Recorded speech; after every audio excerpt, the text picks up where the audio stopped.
passamos o tempinho de descanso aí, vocês estavam aqui, vocês já ouviram como é que vai funcionar. O total da palestra do Goya, assim como de todos os outros, é 1h30. Geralmente estou falando para eles fazerem 1 hora seguida de palestra e deixar meia hora final de pergunta. Mas o Goya é o Goya, ele faz o que ele quiser aqui na minha casa, porque é o Goya, tá ligado? Qualquer outra pessoa do planeta talvez sofra restrições, mas eu não consigo fazer isso com o Goya, não. Antes de mais nada, para quem mora em Marte e não conhece o Frater Goya, o Goya ele tem uma estrada. O que eu tenho de vida, ele tem de ocultismo e magia. Já foi Rosa Cruz, já fez muita coisa pela Rosa Cruz Amorque. Talvez depois ele me corrija a respeito disso.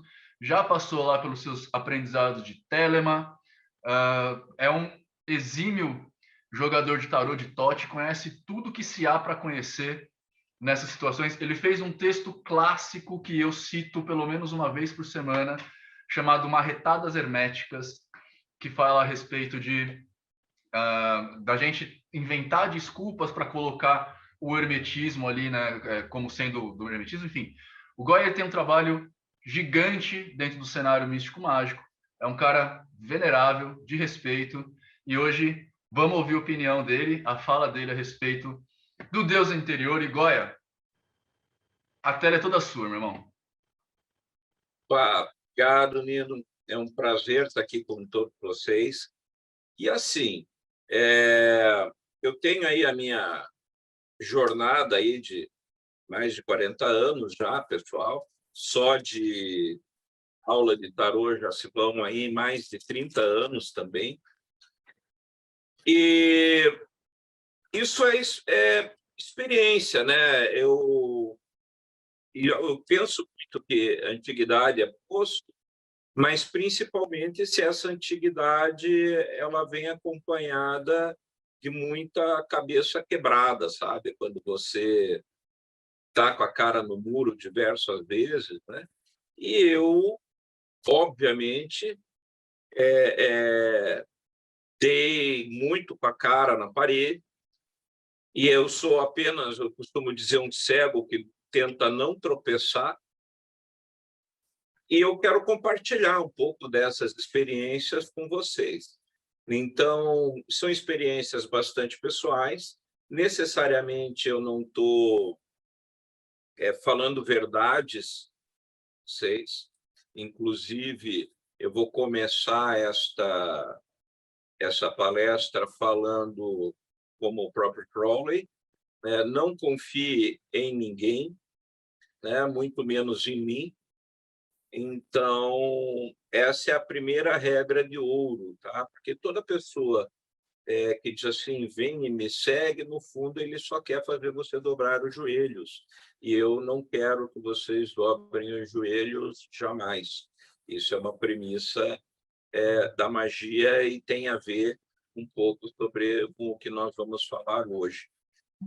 O tema geral desse ano é justamente o despertar da divindade interior, do Deus interior.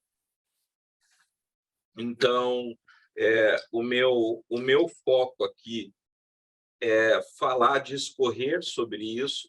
Então, eu vou fazer algumas fontes com materiais que vocês conhecem, para que a gente não parta da minha visão e vocês fiquem perdidos, tá? E assim, quando a gente pensa nessa questão do Deus interior, muitas pessoas tendem a vir com aquele olhar um tanto quanto psicológico da coisa, né? Ah, o Deus do meu coração, meu Deus interno. E eu discordo um pouco disso no seguinte sentido. Existe um self, né? Existe um eu, que já tem ali a sua constituição. Então, principalmente se você for pegar tanto ali os conceitos junguianos quanto freudianos do eu, só que a magia está além disso. Então, eu sou muito contra o olhar psicológico da magia. Me desculpem os demais colegas, se porventura no evento posso falar sobre isso, mas é uma opinião individual, como eu disse O meu objetivo não é estabelecer que isso é a verdade, mas é um ponto de vista pessoal através de toda a prática que eu tenho. Então, esta é a primeira coisa que eu quero colocar para vocês, tá? Inclusive, eu vou ver se eu coloco aqui na tela rapidamente para vocês o desenho aqui da árvore das vidas, tá? Para que vocês possam se localizar melhor naquilo que eu estou falando. Então, eu vou começar me embasando nessa perspectiva, ok? Então, eu quero abrir a imagem ali, e daí eu vou mostrar para vocês, então, o que eu estou falando. Tá? Para começo de conversa, assim, ela é uma das partes formadoras do corpo. Okay? Então, quando nós falamos na mente enquanto parte constituinte do corpo, é uma coisa. A mente não é um todo. Se a gente admitir que nós temos pelo menos 3 partes, corpo, mente e espírito, e for ficar nisso, eu posso deduzir que a mente ela equivale a 30%, né, dessa informação. Tá? Deixa eu colocar a árvore da vida aqui do ladinho. Eu vou aumentar o desenho aqui para ficar mais fácil de vocês enxergarem. Aí vou diminuir a minha telinha. Pronto. Acho que todo mundo está conseguindo enxergar, né, o desenho. Então, vamos lá. Quando a gente tem esse diagrama da árvore da vida, para quem não conhece, esse diagrama ele vem da Kabbalah, e ele presume ser um padrão do universo. Tudo no universo pode ser contido nessa imagem. São 10 vasos, ou 10 sefirot, tá? E essas 10 sefirot, elas possuem suas determinadas características. Quando você para pensar que, por exemplo, nós temos uma mente, um eu psicológico, essa mente, na realidade, ela vai se encerrar em Nexa. Não sei se vocês conseguem ler aí as bolinhas, né? Então, começa lá embaixo, 10, 9, 8, 7, 6, a sefira do meio, Tiferet, e assim por diante. Então, quando você pensa, por exemplo, no contexto do eu junguiano, né? O self, ele se encerra em Netza, a sefira número 7. Acima de Netza, você tem o mundo dos anjos, né? E que vai ser ali o mundo da formação, e daí para cima também você só tem espíritos. Então, é claro, aqui as pessoas vão dizer, mas é que eu posso subir pela árvore num determinado plano, depois o subplano, etc, etc, etc. Ok. Só que, do ponto de vista de valores absolutos dentro da Kabbalah, então, o que eu vou colocar aqui? E tudo que você imagina do self mais estupendo, né? Aquela concepção, cara, eu me entendi como ninguém, eu cheguei na perfeição do que um ser humano pode chegar em termos de autoconhecimento. Você parou em Nexa. Tá? Porque é isso que a sua mente consegue absorver. Então, ela não consegue ir além disso, porque não é o plano dela. Tá? Por exemplo, vamos voltar de novo à questão mente e espírito. Todos nós temos necessidades físicas, então a gente tem vontade de comer, a gente tem vontade de ir ao banheiro, a gente tem necessidade de dormir, e não interessa o que a minha mente acredite ou deixe de acreditar, mas quando eu tenho que ir no banheiro, eu tenho que ir no banheiro. Quando eu sinto fome, eu sinto fome. Não me interessa se eu sou vegetariano, se eu sou onívoro ou o que eu seja, né? Mas eu preciso me alimentar. ok? Então, isso é uma separação bastante elementar do corpo e que, às vezes, quando a gente parte para aquela premissa do todo é mental, a gente tende a acreditar que a mente vai conseguir abarcar o todo. Mas, dentro do princípio do próprio hermetismo, né, esse contexto ele não é um valor absoluto, correto? Mas é muito mais naquele conceito filosófico de que a realidade que você percebe só existe para você. Inclusive, eu vi isso em algum Instagram, não sei até se a pessoa não está aqui, mas eu vi em algum Instagram e achei muito pertinente um comentáriozinho assim: perceba que o seu mundo, a sua realidade só existe para você, a partir de você e para você. Se outra pessoa, se você fosse capaz de enxergar como as pessoas enxergam você, você ia ficar estarrecido, né, de quantas visões diferentes você teria sobre si mesmo, né? Então, a filosofia, por exemplo, presume que a realidade existe a partir dos seus olhos e se encerra com a sua morte, tá? Então, isso é uma coisa que já todo mundo concorda. Então, quando nós dizemos que o todo é mental, ele está muito mais alinhado nessa perspectiva em que a sua mente vai abarcar a partir da perspectiva dela, do que dizendo que a sua mente ela é um computador superpotente que cria universos dentro de si. Ela é verdade a partir do momento que é a sua realidade, mas não que é uma realidade maior, e tampouco ignorando uma realidade maior. Porque se um carro me atropela, um evento externo, né, ele vai me atropelar do mesmo jeito, independente do que eu acredite ou deixe de acreditar. Tá? Então, tudo que você pensa dentro disso que eu estou falando acaba em Netza. Tá?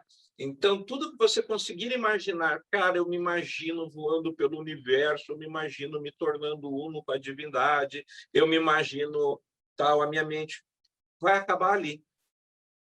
A questão, quando a gente começa a lidar com o interior, é o que existe além disso. E aí é por isso que eu digo que a psicologia não consegue dar conta, a não ser por analogia, usando o próprio hermetismo, aquilo que está acima é igual ao que está embaixo. Então, se eu conheço abaixo, eu posso entender mais acima, né, ou tentar compreender mais acima. Então, nessa perspectiva, a psicologia ela consegue conjecturar, né? Então, eu consigo imaginar o que é uma pessoa que tem fome, eu consigo imaginar a necessidade da pessoa ir ao banheiro, eu consigo imaginar isso, né? Mas imaginar e sentir a mesma coisa são eventos totalmente diferentes. Então, na minha perspectiva, quando nós falamos do despertar da divindade interior, nós estamos falando aquilo que está acima de Netza. Então, eu gostaria de deixar isso posto já no começo aqui da palestra, e eu peço que o Nino depois controle o meu horário, porque se me deixar falando, 3 dias falando direto. Pode deixar. Então, eu aviso quando chegar a 10 minutos. Perfeito. Obrigado, Nino. E daí eu entendo que a gente já tem um ponto de vista comum para começar. Então, as coisas que eu vou dizer aqui vão dizer respeito àquilo que está além de Netza. E como eu também sou um ser humano e como o meu self também se encerra em Netza, né? Então pode ser que isso seja mudado pela realidade imposta e que vai além da minha própria concepção de realidade, ok? Então vamos lá. Quando a gente pensa nesse processo do despertar interior, do Deus interior, então que as pessoas costumam atribuir ao Deus do coração, ao seu sistema, né? Então, o que importa é o que eu acredito em Deus. Eu vou trazer um pouquinho da reflexão que o meu tutor fez para mim na época que eu realizei o ritual de Abramelin em 1996, porque dentro do ritual de Abramelin você tem a visão e a conversação com o sagrado anjo guardião, tá? O famoso SAG, tá? E além disso, já vale colocar aqui, o SAG não é o eu superior, inclusive existe um texto do Crowley a respeito disso, no livro Magia Sem Lágrimas, na página do Círculo, nós colocamos a tradução desse texto, tá? Por quê? Porque o SAG, você tem a visão, é uma entidade externa a você, não é uma entidade interna, ok? Depois, também, quando abrir para perguntas, a gente pode bater boca com relação a isso. Mas, eu estou falando pela minha própria experiência, ele é uma entidade externa a você. O SAG não está no meu coração, tá? Ele está fora. É uma entidade com a qual você interage, tá? E aí, o que acontece? Dentro do ritual de Abramelin, que se presume que você vai ter a visão e a conversação com o sagrado anjo guardião, você, na penúltima semana que tem das invocações, o anjo abre as portas do inferno para você. Isto significa que você vai encontrar todos os demônios possíveis e imagináveis que existam no inferno, os 4 príncipes infernais, etc, etc, etc. E aí, quando eu estava me preparando para realizar, o meu tutor, ele era o vice-presidente do Conselho Regional de Psicologia naquele momento, tá? E daí eu perguntei para ele, o nome dele era o Frater Alcadir. Aí eu falei para ele, mas Frater, como dentro dessa perspectiva, então, não sei que eu vou ter que lidar com isso em algum momento. E daí ele olhou para mim e falou, mas você está pensando nos seus demônios internos, não é isso? Eu falei, porque, né? Eu tinha, nós estamos falando em 96, eu tinha outras concepções. Daí eu pensei, é o meu Pazuzu interno, o meu Asmodeu interno, o meu Lúcifer interno, assim por diante. E ele falou, então, eu tenho que decepcionar de você, mas não é assim que acontece. Porque quando você lida com um ritual neste padrão, você vai para outra esfera, né? Então, de novo, vamos ali para cima de Netza. E a partir do momento que você vai para além do indivíduo, além da tua concepção individual, você está entrando no mundo do todo. E a partir do momento que você entra nesse mundo do todo, o Lúcifer que você vai encontrar não é o que você acredita que é Lúcifer, mas o Lúcifer real, né, se é que ele existe, e todas as concepções que o resto do planeta Terra tem de Lúcifer. Porque se nós pensarmos em Lúcifer como uma egrégora, ela vai receber influência desde os povos antigos, dos judeus, do mundo moderno, das igrejas evangélicas, das igrejas católicas, da igreja da IBL, né, da igreja de Lúcifer, e toda e qualquer concepção que você tem a ver com Lúcifer no planeta Terra conhecido. Então, você não vai encontrar com aquele que você quer, você vai encontrar com aquele que é. E aí isso tem uma grande diferença, né? Porque você vai estar lidando com uma força da qual você conhece um cisco perante o que o resto do mundo pensa. O Baal vai ser a mesma coisa, e assim vão ser todos os seres que o anjo for apresentar para você, serão desta classe.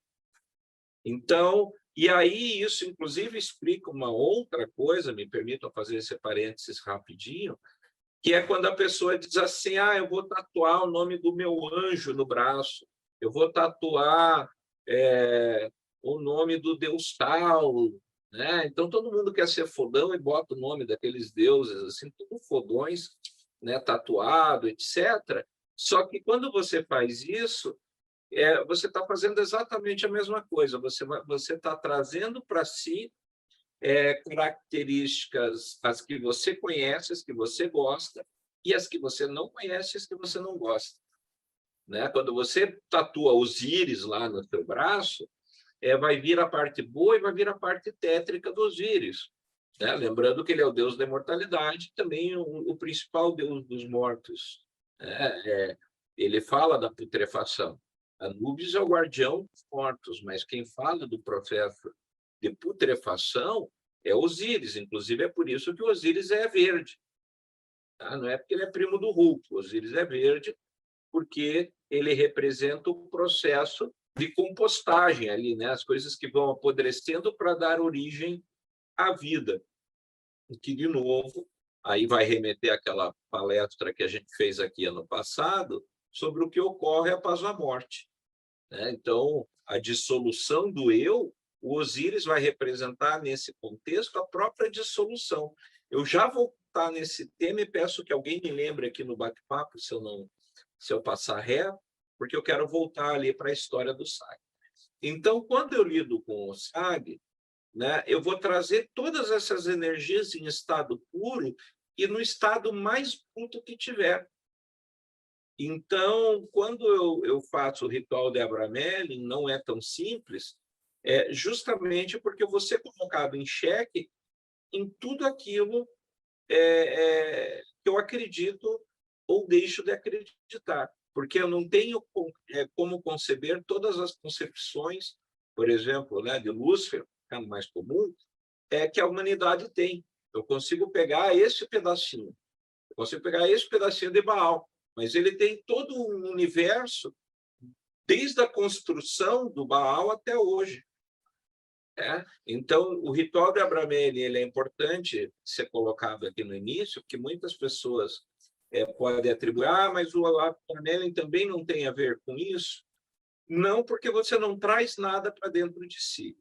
Você vai encontrar uma entidade externa que é o sagrado anjo guardião. Tá? E, além disso, o SAG daí... isso também não acontece com o SAG, então será que o anjo guardião é a soma de todos os SAGs que as pessoas imaginam no universo? Não. Por quê? Porque o sagrado anjo guardião por definição, inclusive aconselho que leiam não apenas o livro na tradução do Matters, aquela tradução alemã, né, que é atrás, depois eu pego ela ali, que é a tradução de uma outra versão do manuscrito de Abramelin, uma outra cópia, né, do Georg Dehn.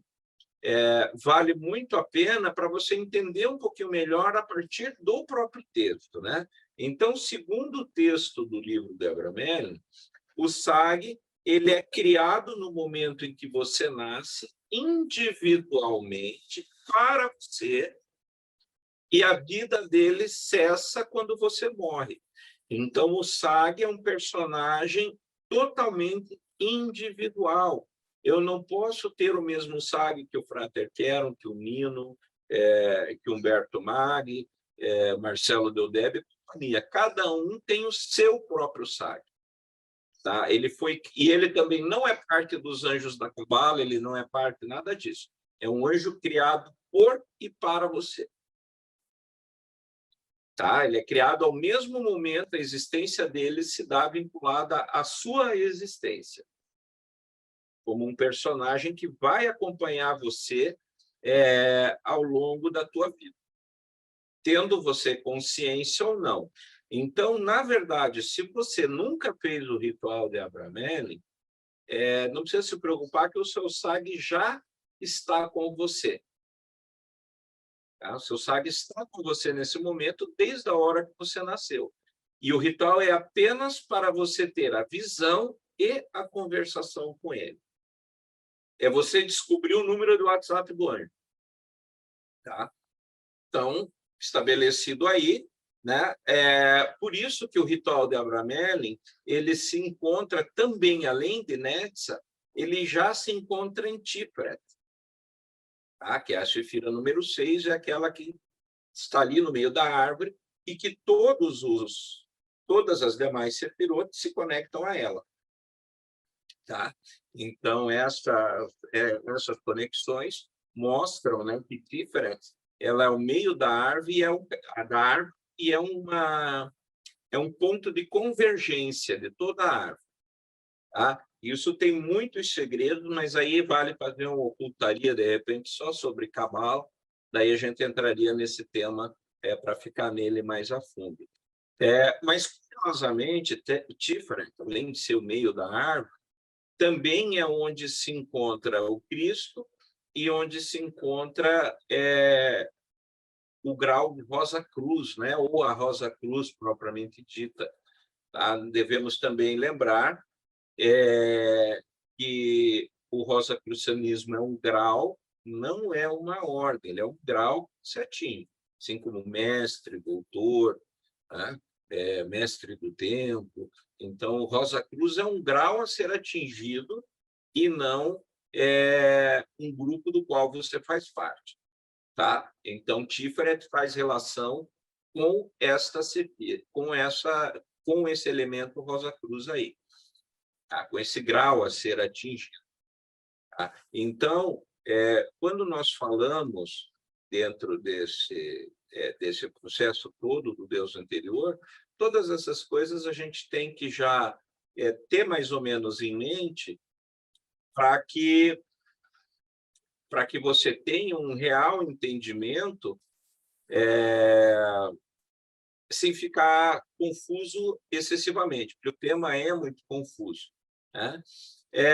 Daí nós temos, além disso, diversas técnicas que, se não vão despertar a divindade interior, elas vão preparar você para este fato. Então, por exemplo, na Golden Dawn, estou aqui com a Brameli na cabeça, na Golden Dawn, você tem alguns rituais bem específicos, né? 2 são bem específicos que trabalham com isso. O primeiro deles é a fórmula do não nascido, né? E a invocação a Thoth. E a segunda vai ser a assunção de formas Deus. Tá?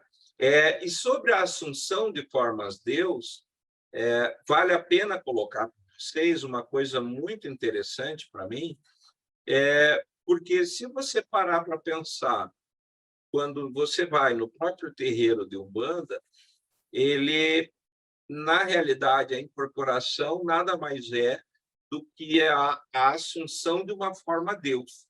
Então, se você pegar num ritual da Umbanda, eu não vou falar demais porque eu não conheço tão profundamente a Umbanda, então eu não quero falar besteira, né? Mas vamos lá. Dentro do ritual, por exemplo, da Umbanda, quando você incorpora, é comum, né? Os médiuns, então, vai incorporar o Exu, a capa, né? Pega o tridente, ele pega símbolos pertinentes àquela entidade. Quando você vai invocar uma cigana, se veste de cigana, e assim por diante. Tá? Por quê? Porque até muita gente usa isso como elemento detrator, dizendo que é mas isso é aquela coisa da magia simpática, então você dá poder ao raio, ao trovão, né? E você acha que só porque botou a capa do Exu, você virou o Exu. Cara, se você for nessa vibe, eu vou dizer que você está muito errado, porque, na realidade, demonstra que você não entendeu a brincadeira. Então, quando você trabalha, por exemplo, eu estou usando a Umbanda apenas porque é uma coisa que quase todo mundo conhece no Brasil, com exceção de mim, que sou da esquerda, quando você trabalha com isso, você já consegue associar. Então, quando você faz todos esses rituais de afunção de forma a Deus, eles partem de uma premissa que é eu trabalhar e trazer a energia similar àquele Deus. Eu estava lendo um material esses dias sobre oferendas ritualísticas. É um material compilado pelo Aaron Leach, com outros autores aí da área, e aí tem alguns pontos interessantes, aonde ele, por exemplo, fala que quando você faz a oferenda, na realidade, você não está oferecendo a pinga, o pão, o mel, a carne, ou coisas assim. Mas se você entrar num processo similar ao alquímico, solve e coagula, nesses alimentos, eles possuem algo em si na sua parte mais sublime, naquilo que não é físico, tá? Você vai ter a energia essencial que compõe aquele alimento, né? O mel, por exemplo. Então, você vai além do mel. Aí você vai trabalhar com o famoso, né, o do Baphomet, o solve e coagula, né? Então, de um lado, deixa eu pôr aqui na câmera, solve, né? Solve, e do outro, coagula, tá? Por quê? Dissolver é a putrefação. De novo, voltamos ao elemento putrefação que eu citei do Osíris, onde as coisas são decantadas e tudo separa-se ao nível atômico, essencial, energético, espiritual. Feito isso, você separa as impurezas, junta aquilo que você precisa e é aquilo que a entidade ou a divindade vai absorver. Por isso, coagula, né? Então, de um lado, eu dissolvo, separo as partes, coagulo junto aquilo que eu queria realmente, o elemento que eu queria buscar ali de dentro, né? Como fatiar ouro, né? Que é aquilo que os mineradores fazem na beira do rio, né? Uma bateia, tá? Então, e isso é importante porque quando você trabalha dentro do contexto da forma Deus, não é a capa do Exu que faz, não é a máscara do Anubis que tornará você semelhante a Anubis, mas sim de que, de alguma forma, esse elemento externo ele vai trazer uma semelhança ou vai direcionar para aquela divindade específica. Então, a lógica seria mais ou menos assim. Então, quando você tem um ritual da Assunção de forma Deus, e aí lembrando que, por exemplo, na Golden Dawn, cada oficial ele possuía uma divindade. Então, você tinha então você tem lá o cancelário, que equivale a Thoth, né, que seria o arquivista do templo. Você tem o guardião do templo, que era representado por Anubis, e assim por diante. Então, via de regra, quando você tinha um ritual da Dawn, o que você tinha era a presença da divindade ali. E aí isso é muito complexo, porque isso vai nos levar de novo à Cabala, tá? E de novo a elementos físicos. Por exemplo, não sei se vocês conhecem o termo Shekhinah. A Shekhinah ela é o altar do templo. No geral, é um altar de duplo cubo. Tá? Aí cada tradição vai ter seu altar, etc, etc, etc. Porém, do ponto de vista magístico e da própria Kabbalah, quando o altar está ligado, por exemplo, na maçonaria, quando as luzes estão acesas sobre o altar, na Amorque, quando a columba acende a Shekhinah, as 3 velas lá na Shekhinah de forma triangular, ela ativa a Shekhinah. Quando você tem a Shekhinah acesa, tá?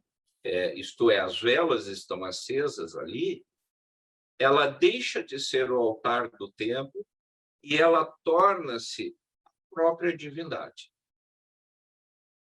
Tá? Então, a Shekhinah deixa de ser o altar e ela é a presença de Deus no templo.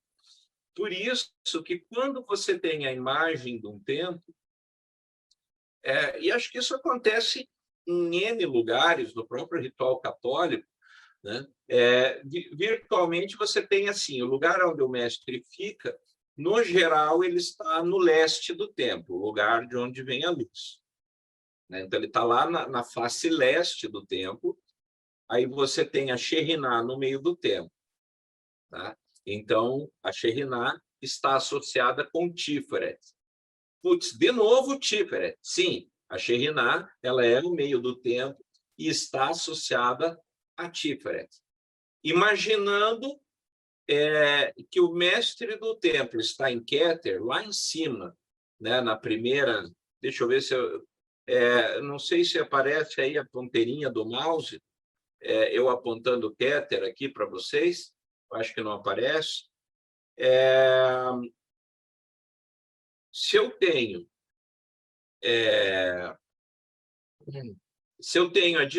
o mestre do templo em Keter, lá em cima, na Sefira número 1, a Shekhinah Tiferet. Este caminho que vai de Keter até Tiferet, tá? Ele é a letra Gimel, é o caminho da sacerdotisa.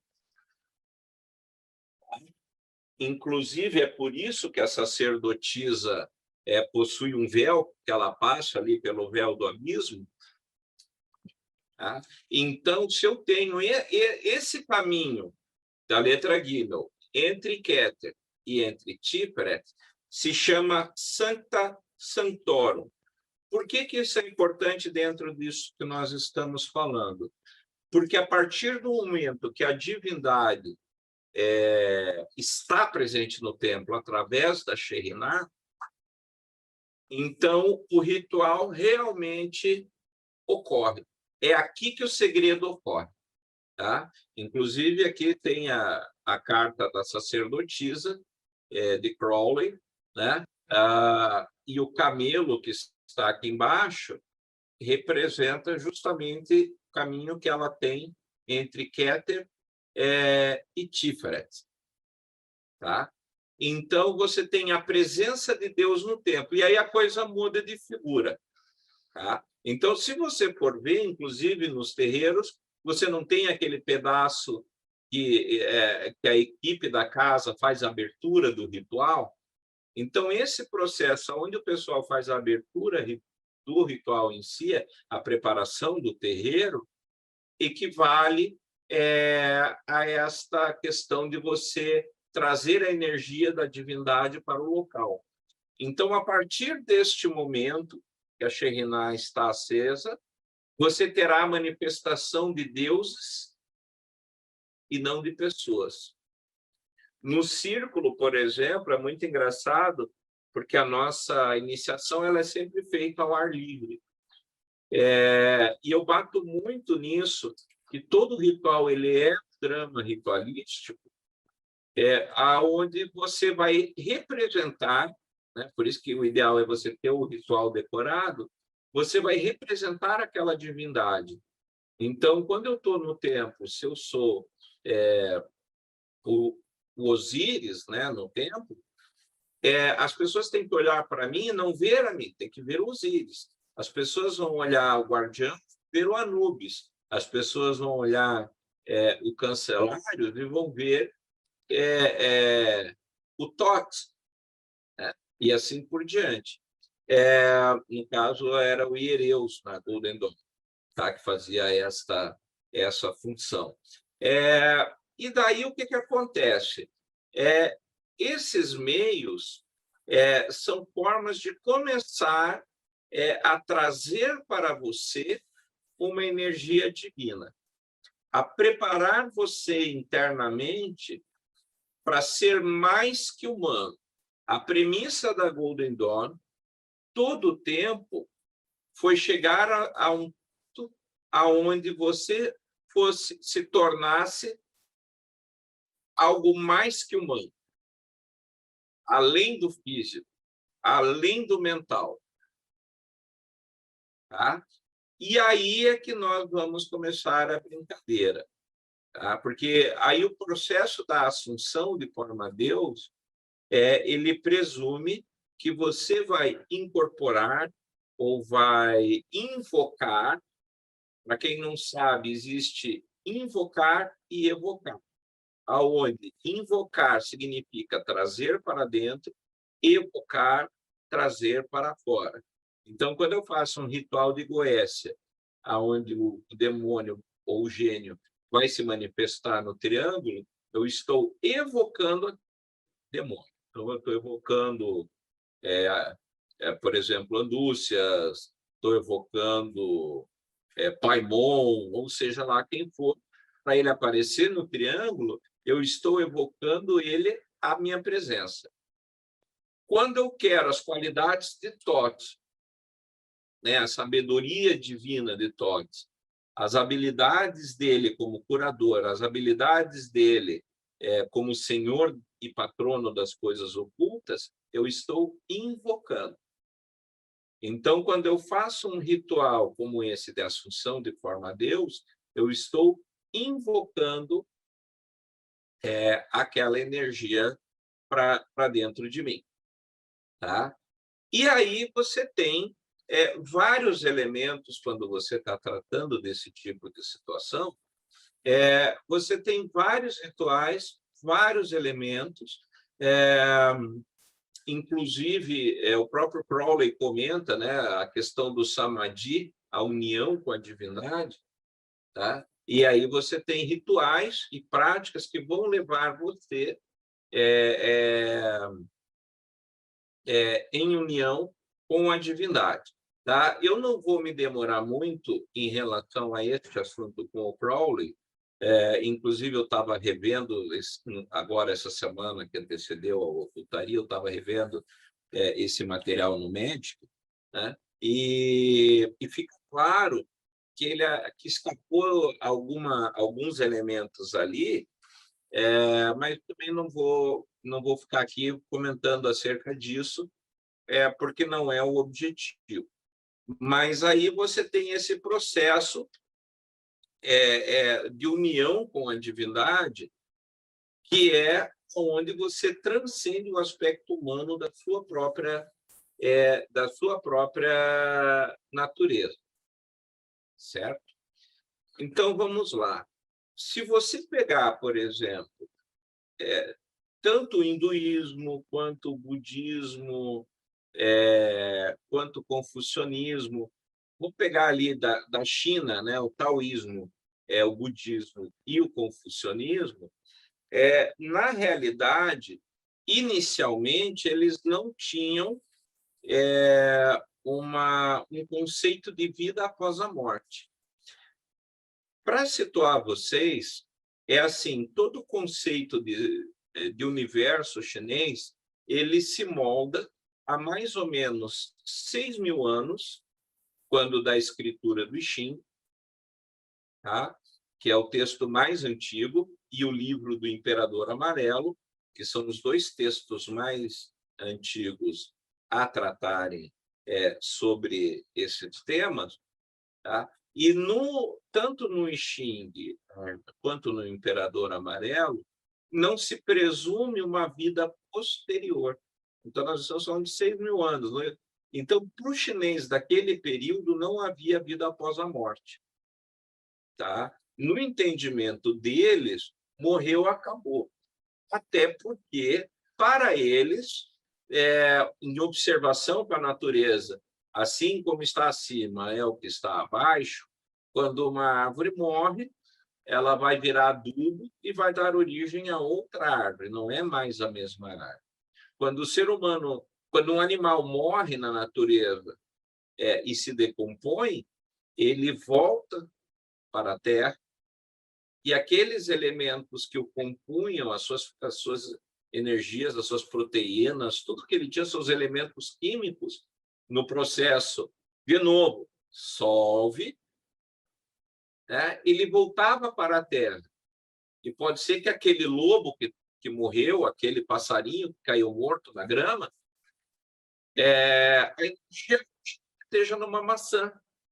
né? Que ele se decompôs, virou nutriente para a macieira, ou que depois foi comida por um outro cachorro, e assim por diante, né? Então, para eles, o processo de vida seguia continuamente por um processo de transformação e não de individuação, tá? E é que é o ponto que é extremamente importante vocês entenderem.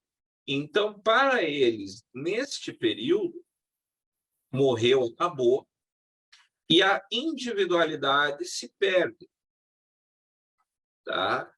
E é por isso, como eles tinham um cagaço tremendo de morrer, é por isso que os chineses criaram a acupuntura, criaram a tuiná, ventosa, sangria, as técnicas de cura tão famosas que a gente conhece hoje em dia, porque você tinha que preservar o corpo o máximo que desse, porque depois que morreu, você não tem garantia nenhuma, cagou, ferrou, fudeu, tá?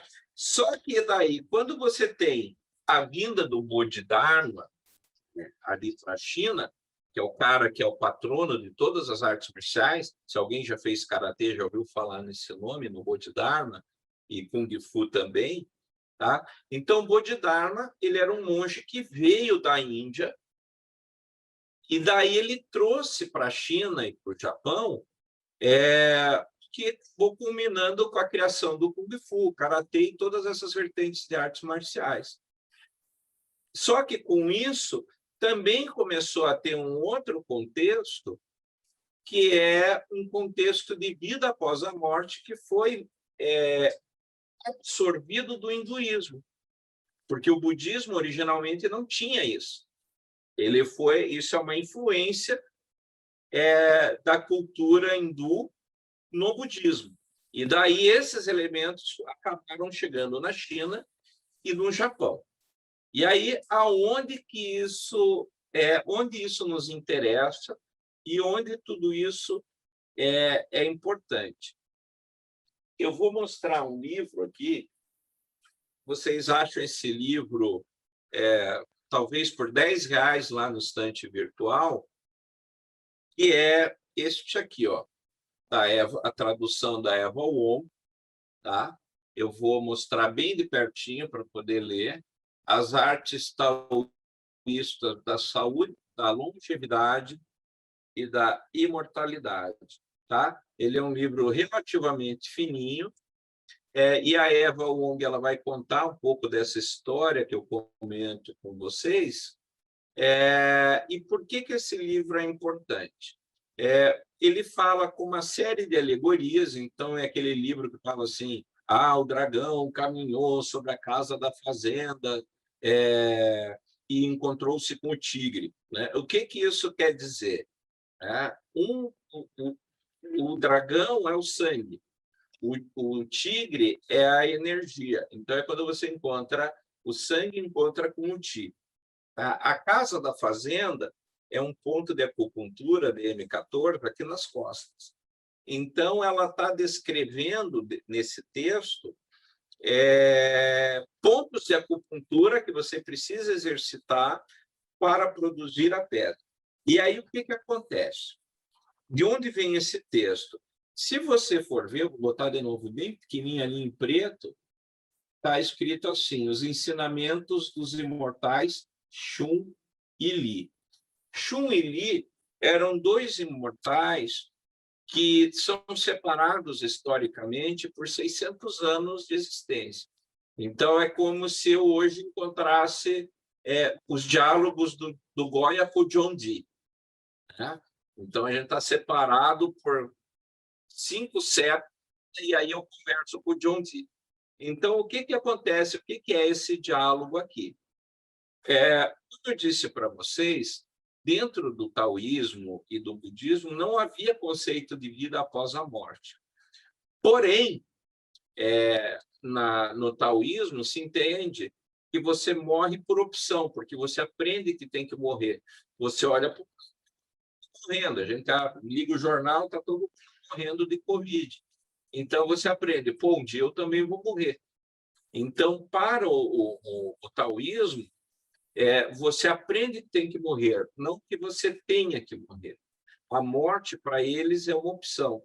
E aí, dentro do pensamento chinês, a morte enquanto opção, segundo eles, você poderia durar indefinidamente, e imortalidade não quer dizer viver everlasting, né?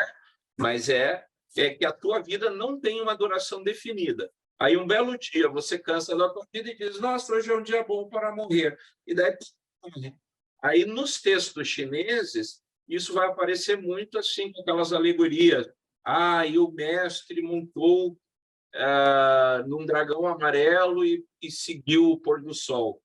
Ou pega o desenho do Kung Fu Panda, que tem lá o mestre tartaruga, né, que simplesmente desaparece embaixo do pessegueiro e sai flutuando nas folhas do pessegueiro. Então, é a mesma analogia. Ele poderia viver muito mais, mas naquela hora ele decidiu que poderia partir. Tá? E daí, é agora que vem a babado bacana da coisa, Xun e Li, nesse texto, eles dizem assim, o ser humano está fadado à dissolução. Então, se você morrer, uma pessoa comum morre, ela vai virar purpurina e acabou. Não tem garantia nenhuma, não existe um depois, você não vai evoluir teu espírito, não tem porra nenhuma. Morreu, acabou. Vai comer grama pela raiz, vai virar humus para plantar em cima de você. Vai virar compostagem. Tá? Então, a ideia deles é essa. Só que aí eles dizem assim, porém, se você desenvolver determinadas técnicas, você conseguirá gerar um eu espiritual que será imortal. Que na hora que você disser, eu quero morrer, esse eu vai continuar. E aí, neste livro, que são os diálogos de Xun e Li, eles dizem quais são essas técnicas. Só que aí, para você poder digerir o texto, você vai ter que entrar muito nisso, tem que conhecer a prática do Qigong, da yoga, elementos de acupuntura, para você conseguir entender as alegorias que eles estão fazendo ali, porque é toda uma linguagem cifrada. Porém, é assim, dentro do corpo humano, no processo da alquimia chinesa, você tem 3 pontos, 3 órgãos que vão ser essenciais. Né? Você tem os rins, que correspondem ao sal, não é o mineral, né? Então, o rim é onde absorve os minerais. Então, ele é responsável pelo sal alquímico. Tá? O fígado, que é o gerador, né, do sangue, então, ele é responsável, né? Você tem o sal, o enxofre, e qual é o outro elemento? O mercúrio, né? Então, o mercúrio vai vir do fígado. E do Tantien, que é o centro de equilíbrio do corpo, você tem 3 pelo corpo, o Tantien. Nas mulheres, o Tantien básico, né? Da base, ele vai representar a posição e o tamanho do útero, aproximadamente, tá? O tamanho de uma mão fechada no centro do corpo, correto? E o Tantien, em mandarim, significa campo de cinábrio, campo de cultivo do enxofre. Então, o Tantien corresponde à energia do enxofre. Aí, você trabalhando as fórmulas que Xun e Li dão nesse texto, você vai trabalhar o seu corpo como se fosse um laboratório, e se você fizer tudo certinho, no final você vai expelir uma pedrinha, um cálculo renal. Essa pedrinha é a pedra filosofal. Tá? Então, e aí, depois procurem aí, quem tiver interesse, eu não vou procurar agora, porque senão a gente vai começar a digredir, mas procurem aí as relíquias sagradas de Buda. vocês vão ver umas imagens que é como se fosse um potinho assim, alguns com os grãozinhos dourados, parecidos com citrino do tamanho de arroz, né? Então, vocês vão ver um monte de pedrinha meio vítrea, e essas pedras elas aparecem quando você crema os monges budistas após a morte. Eles são cremados em piras, né? E daí a única coisa que sobra do corpo são essas pedrinhas, né? Que seriam essas pedras produzidas aí nos diálogos de Xun e Li. Seria uma verdadeira pedra filosofal. Essas relíquias, elas, no geral, circulam no mundo, tá? E isso é muito interessante, porque isso é apenas o começo da brincadeira, porque aí depois que você adquire a pedra filosofal, você cria a criança imortal, que é que o Crowley chama, aí faz a ponte com o Crowley, o bebê do abismo. Tá? Então, é nesse ponto em que você vai ter o cultivo da divindade interna. Né? Parece que eu falei, nos últimos 10 minutos é que eu estou chegando no tema da palestra. Mas para vocês terem ideia de como isso é complexo, porque é justamente isso. Porque você chega dentro dessas práticas, você vai chegar a criar um ser imortal a partir de si mesmo, né? É como se você criasse um duplo eu, ou até, Matrix, né? Vamos pensar ali no contexto do Matrix. Então, é a imagem residual do Neo. Né? Você trabalha daí toda uma vida com técnicas para isso, tá? Em que você vai gerar esse bebê do abismo. Aí, inclusive, eu trouxe aqui um material que é um texto chamado Poemichin, tá? Que ele fala da criação desse bebê imortal, certo? Esse texto, talvez vocês conheçam, Tratado da Flor de Ouro. Só que a versão traduzida por Wilhelm Jung ficou tão irreconhecível que você vai achar que é outro texto, tá?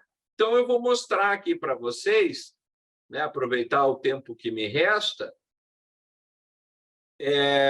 eu vou trazer para vocês aqui algumas imagens para vocês encontrarem, para vocês poderem me acompanhar aqui no raciocínio.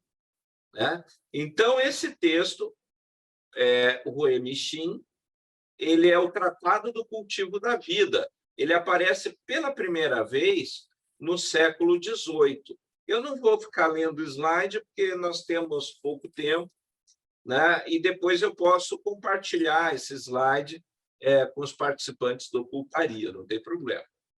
Né? Mas eu quero mostrar para vocês que aqui você trabalha com basicamente 2 tipos de respiração.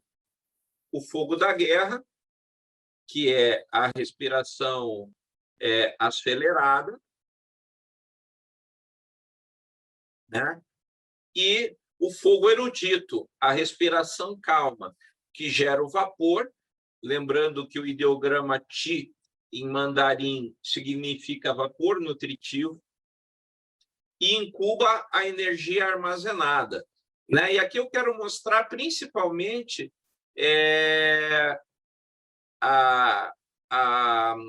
as imagens para vocês terem ideia de como isso funciona.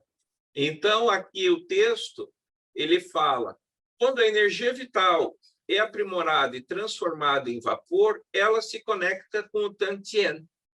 Né? O Tantien inferior, eu falei que nós temos 3 no corpo, como um feixe de energia. E esse feixe de energia é chamado feto espiritual ou filho de Buda. Quando o feto espiritual nasce, ele surge primeiro como uma entidade única, mas com o tempo se manifesta como corpos múltiplos. né? Quando o feto espiritual emerge pela primeira vez, ele paira acima da cabeça do praticante e não vai adiante. Entretanto, à medida em que o espírito amadurece, ele viaja para longe, cada vez mais longe, a diferentes reinos, para aprender com seres imortais e iluminados. E aqui é que eu quero ir, depois eu vou passar a palestra. Então, eu quero que vocês concentrem-se apenas nas imagens do texto original, né? Então, nesta primeira aqui, eu tenho um pequeno círculo ali na parte inferior do abdômen, que seria o Tantien, e aí tem um ponto, um ponto específico chamado Mingmen. Mingmen é a porta da vida. Ela se situa no períneo, entre o sexo e o ânus. Tá? Aqui eu tenho um outro... nessa outra imagem, eu tenho como se fosse uma lentilha, né? Então, isso aqui são os canais Jiangmai e Tumai, né? Na frente do corpo, começando no lábio inferior, né? E indo até o períneo, na verdade, começa lá do Mingmen, começa do períneo e vem pela frente do corpo até o lábio inferior, se chama o vaso concepção. E do períneo, subindo pelas costas, passando pelo topo da cabeça, até o lábio superior, você tem o que se chama vaso governador. Então, as técnicas propostas pelo Tratado da Flor de Ouro presumem em você fazer girar essa roda dármica. Tá? Então, você faz a energia girar, circular pelo corpo. Tá? Então, está ali, ó, o Tantien, né? O vaso diretor nas costas e na frente o vaso concepção, né? E ali em cima, onde você tem uma outra bolinha na cabeça do desenho, essa bolinha se chama a polegada maravilhosa, é o Tantien, é o ponto que existe entre os olhos, tá? Que o pessoal no hinduísmo chama de terceiro olho. Então, existe uma conexão deste Tantien com aquele que está desenhado mais abaixo, tá? Então, e aqui ele fala, veja só, a porta original e o caminho do corpo do sopro sutil estão revelados. Quando os pensamentos cessarem, pelo controle da polegada maravilhosa, a roda dármica circulará nos 100 canais, os 100 pontos de acupuntura. Sempre mantenha e conserve os fogos na cavidade da longevidade, isto é, lá na região da Kundalini, né, e do fígado. Preste atenção na pérola brilhante e o portão que transcende a morte. Né? E aqui começa, olha só, a partir desse ponto que você começa a trabalhar a energia da vida, você vai gerar esse feto do tal, o feto espiritual ou esse ser imortal que será capaz de sobreviver após a sua morte. É a transformação, é você criando a tua própria divindade, é se tornar o próprio Deus. Tá? Aí aqui você vê o bebê, né, o feto espiritual, emergindo de uma flor de lótus. Lembra que no Egito, inclusive, existem representações de Horus sentado sobre uma flor de lótus, né? Então, eles já falavam disso, tá? Que é a criação do bebê divino, que paira sobre a cabeça. E aqui é quando ele se divide e vai se transformar no vazio, né? vai contribuir, vai se tornar o próprio tal. E aí ele é capaz de gerar vários outros corpos. Tá? Então, esta é uma técnica, né? Essas imagens pertencem ao texto original do Tratado da Flor de Ouro, né? E aí o Roe Michin, ele traz técnicas. Deixa eu voltar para vocês me olharem, né? E daí o Roe Michin, ele vai trazer para vocês técnicas para você produzir essa divindade. Então, dentro da cultura chinesa, eu sou muito partidário disso. E aí, quando você para pensar a própria Golden Dawn e tudo mais, essas técnicas de assunção de forma a Deus nada mais são do que técnicas preparatórias para você tornar-se o próprio Deus.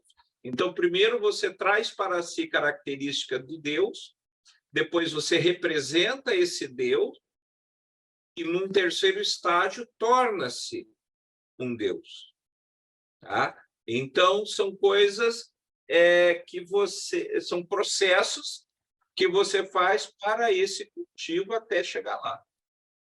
Né? O próprio Tai Chi Chuan, estudado por anos, ele começa com uma prática de saúde, depois longevidade e, por último, imortalidade. Os exercícios são exatamente os mesmos. O que muda é o grau de aprofundamento. E é isso que eu queria passar para vocês e vou deixar aberto. Eu acho que já vai dar briga para mais de metro aí no meio. Vamos lá. Nino, é contigo, querido. Ó, aqui, cara, você fechou em cima da pinta e agora com Dona Maricota aparecendo aqui, ó. A divindade master falando em Assunção de Forma a Deus. Pessoas, é o seguinte, o Goya fez uma palestra que eu tô vendo todo mundo com cara de bobo aí.